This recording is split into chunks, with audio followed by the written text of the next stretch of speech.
Vous est-il déjà arrivé de vous retrouver à regarder par la fenêtre, l'esprit vagabondant sans but? Vous êtes au milieu d'une tâche, mais votre esprit décide de prendre des vacances.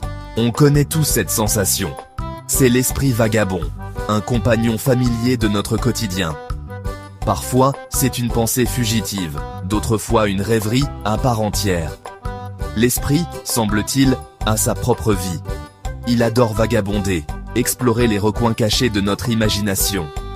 Mais cette errance n'est pas toujours la bienvenue.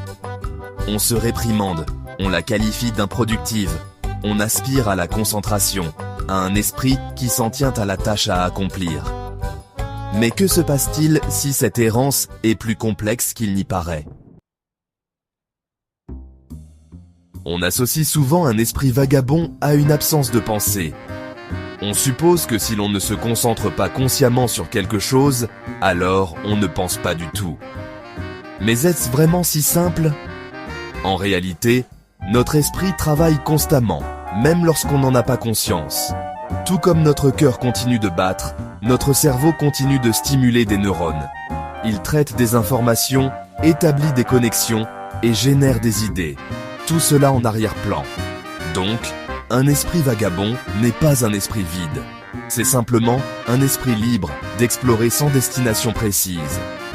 C'est dans ces moments de pensée non focalisés que l'on tombe souvent sur nos idées les plus créatives. Pensez à une fois où vous avez résolu un problème après en avoir pris une pause. Vous vous êtes éloigné, vous avez laissé votre esprit vagabonder, et soudain, la solution est apparue. C'est le pouvoir de l'esprit vagabond. Quand on permet à notre esprit de vagabonder librement, on puise dans un autre type de pensée. On se libère des contraintes de la logique et de la raison, et on s'ouvre à de nouvelles possibilités. Ce type de pensée n'est pas axé sur les objectifs.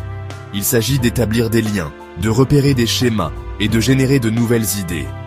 C'est le berceau de la créativité et de l'innovation. Dans un monde qui exige constamment notre attention, se permettre de ne penser à rien est un acte radical. C'est une façon de se réapproprier notre espace mental et de donner à notre esprit la liberté de respirer. Alors, la prochaine fois que vous vous surprenez à rêvasser, ne vous jugez pas trop vite. Accueillez cette rêverie. Laissez votre esprit vagabonder et voyez où il vous mène.